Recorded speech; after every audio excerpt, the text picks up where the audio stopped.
If no one has ever disagreed with you, you're probably not saying anything worth listening to. Harsh, I know, but hear me out. Think about it. What do Apple, Peloton, and Netflix all have in common? They've all been heavily criticized. They've all had people tear them apart online, and they've all built billion-dollar brands because of it, not despite it. So why do most business owners spend so much time avoiding criticism? Why do they censor themselves in their marketing, water down their message, and play it safe just to keep everyone happy? The truth, if you're trying to be liked by everyone, you're downplaying your impact. You're holding back the very thing that creates real change. So today, we're going to flip the way that you think about rocking the boat and why it's not just important, but essential for innovation. Because the real change doesn't come from staying agreeable. It comes from having the courage to disrupt, challenge, and lead. So we're diving in how to grow a thicker skin in business and marketing so you can stop filtering yourself, stop holding back, and finally make the impact you know you're meant to make.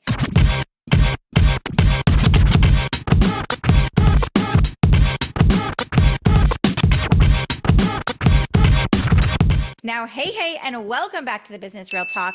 On the last episode, we talked all about what it looks like to offload client acquisition, your lead gen, your marketing, your sales, so you can stop being the bottleneck. And let me tell you, this concept alone had people up in arms on my Facebook page. Why? Because I shared a completely hot take that if people are buying into you and not your method, you're always going to be hustling. The truth is, that type of response is not uncommon. For me to share something and for people to, well, not like it. I've gotten used to it over the years, but almost weekly, I still have clients who ask me, how do I say things without pissing people off? Now, as someone who used to do anything possible to not rock the boat, I want you to take a deep breath when I say you're going to piss people off. At least I hope you do. Now, I know that sounds backwards, but it's true because the goal here is that if you're listening, I know that you have a bigger purpose than just running some ho-hum comparable business. You're doing something revolutionary, and that kind of change, it comes at a cost. But my goal here today is that I can help you see how you can grow a thicker skin, how you can truly and fully express your ideas that have the potential to shake up and change the industry without holding back, without second guessing yourself, because let's face it, if you're not ruffling a few feathers, you're probably playing it too safe. So let's be honest. Why does it feel so hard to embrace the backlash, the criticism, the negativity? Why does it sting when people disagree or criticize your work? Well, here's the thing. This isn't just about you or your ego. There's a reason why most people naturally shy away from discomfort and criticism, and it's all tied to human psychology. The truth is, resistance to criticism is built into our DNA, but to create that real lasting change in your business, to leave your mark, you have to understand why this resistance happens and, more importantly, how to move past it. Now, there are two main drivers of resistance. So let's break them down and talk about why this resistance is actually a good thing. Now, the first one is innovation breaks a standard. Now, the moment you go to step up to break the norm or challenge existing ideas, you're gonna trigger something powerful, resistance. But that resistance, it's exactly what you need to push the envelope and start creating real change. That's human nature. But people hold on to their existing beliefs because it makes them feel safe. So when you go and share something innovative that challenges that, their instinct isn't to want to listen, it's to defend. I mean, imagine that you're sitting in a quiet movie theater and suddenly someone stands up and starts clapping before the movie is even over. What happens? Everyone's going to turn. Some people will scoff. Some people will wriggle in their seats with complete disgust, unsure of what to do, because that's not how things are supposed to go. Now, fast forward a few seconds. A few more people join in, then more, and before you know it, the entire theater is on their feet. That's how change happens. At first, it makes people uncomfortable. It challenges their expectations, and that initial discomfort, that resistance, that's just proof that you're leading the shift. That's exactly what happens in business and marketing. Take Uber, for example. When they first launched, people hated the idea. They said things like, you're telling me I'm supposed to get into some random stranger's car? Or taxis have worked just fine for decades. Why do we even need this? Or this will never catch on. Fast forward, and now calling a taxi feels completely outdated. See, change doesn't happen from playing it safe. And the biggest industry shifts don't come from making people comfortable. They come from breaking the standard despite resistance. And it comes from those who are willing to stand firm, challenge perspectives, and carve a new path forward. And the same is true for you. If your message, your business, or your approach makes people pause, push back, or question things, you're on the right track. Now, the second biggest driver of resistance is that knowing that people respond from their own pain. Now, something I had to learn the hard way was that most criticism has absolutely nothing to do with you. It's all about them. So I want you to think about it like this. Let's say that two people hear the exact same message from you, and one person says, wow, this is exactly what I needed to hear, while the other person says, this is the dumbest thing I've ever heard. Same words, same message. So what's the difference? Perspective, experience, the lens that they're viewing it through. Now, I remember when I first started making bold statements in my own content, challenging the way that most people think about marketing and growth. The responses were wildly different. Some people said, oh my gosh, this makes so much sense. Why isn't everyone doing this? But others, they got defensive. I even had someone angrily comment, well, this might work for you, but that's not how business really works. And I realized that they weren't actually arguing with me. They were arguing with their own beliefs. They were trying to justify why sticking to what's familiar felt safer. A perfect example, when Peloton ran its now infamous holiday ad featuring a husband gifting his wife a bike, the internet erupted with outrage, claiming it was sexist and out of touch. But Peloton's actual buyers, they kept buying. The controversy didn't kill the brand, it made it even more talked about. And we see this everywhere. When Uber disrupted the taxi industry, when Tesla made electric cars mainstream, and when Netflix killed Blockbuster, each of these companies faced resistance, doubt, and even hate before they became industry leaders. Because change doesn't come from playing it safe. Change comes from being willing to disrupt perspectives, challenge beliefs, and forge a new path. So if you're not getting pushback, chances are you're not pushing the boundaries. When people lash out, I want you to remember they're responding from their own experiences, beliefs, and pain. That's not a reflection of you. It's a reflection of their perspective. And leaders, they don't waste energy trying to convince everyone.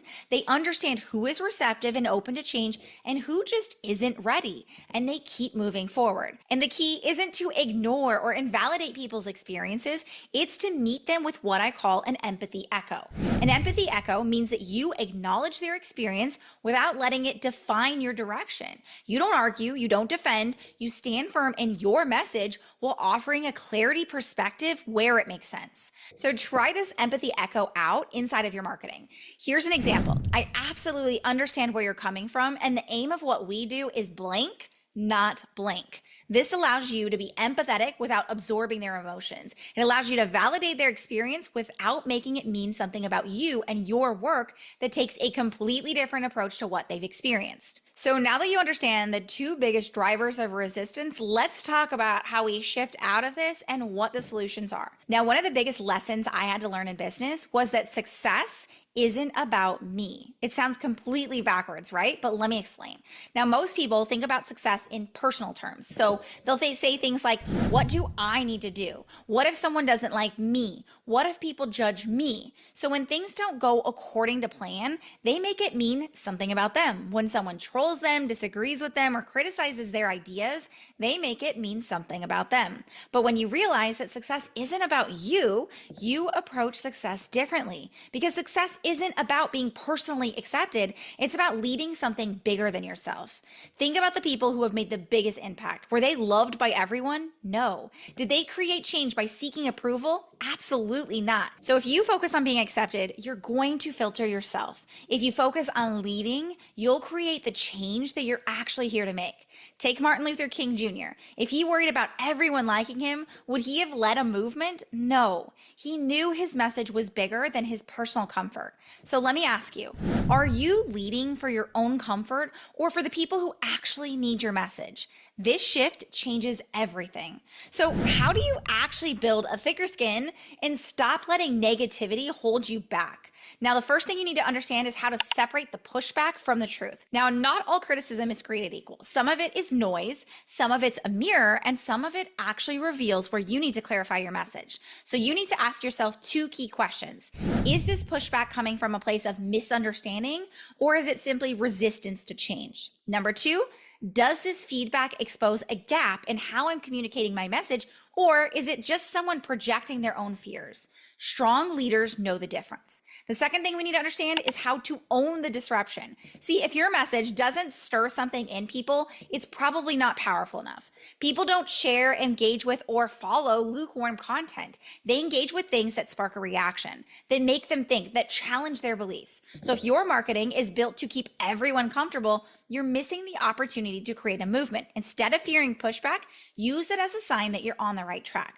And the third thing is to lead the conversation instead of defending yourself. When someone challenges you, the instinct is to defend. We all know what it feels like when someone says, your shoes are ugly. The first thing you want to do is say, your shoes are ugly too, just like a toddler.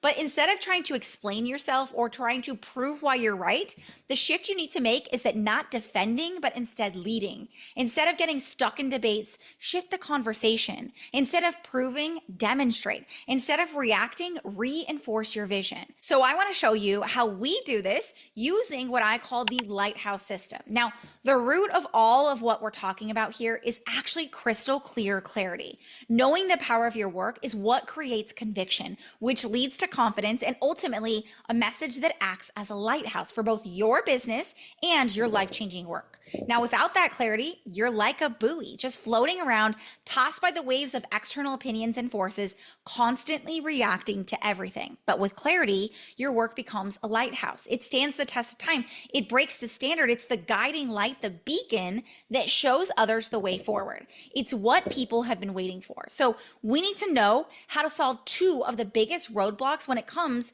to sharing a disruptive, game-changing approach. Number one is clarity of innovation. If you're unclear about how your work is innovative, the change that you're making, it becomes nearly impossible to communicate that with conviction. Without it, you're stuck scratching the surface, sharing a watered down and very agreeable version of your work.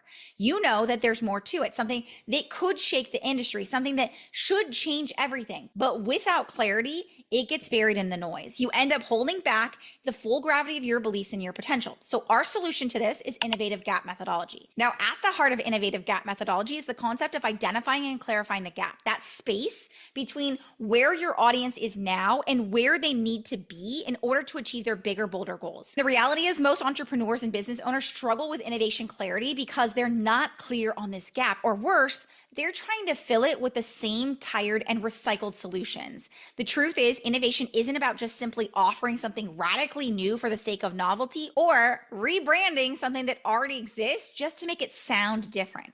It's about offering a solution that fills the gap between where they're stuck and where they want to be, and showing them why your approach is the only one to get them there. This is what makes your innovation valuable rather than unseen and unrecognized. Now, our innovative gap methodology helps you identify exactly what makes your work innovative, what unique insight, strategy, or approach that only you can provide that makes your work truly revolutionary. And it connects it with the understanding of where the major gaps are inside of the market, those opportunities that people are desperate to solve. Once we have this, now we want to create what we call disruptive resonance. This is where your message goes beyond just being bold. It becomes transformative. So disruptive resonance is this bridge between your audience's current understanding and the new way that you're trying to introduce. When your message resonates disruptively, it's going to do two things. One, it's going to shake up their current beliefs, but it does so with clarity, ensuring that they understand why their current way of thinking no longer serves them and what the missing piece is. It also creates a pathway forward, showing them what you're offering isn't just an alternative, but it's the clear and missing solution that they've been searching for. See, this isn't about pushing people people away with radical ideas.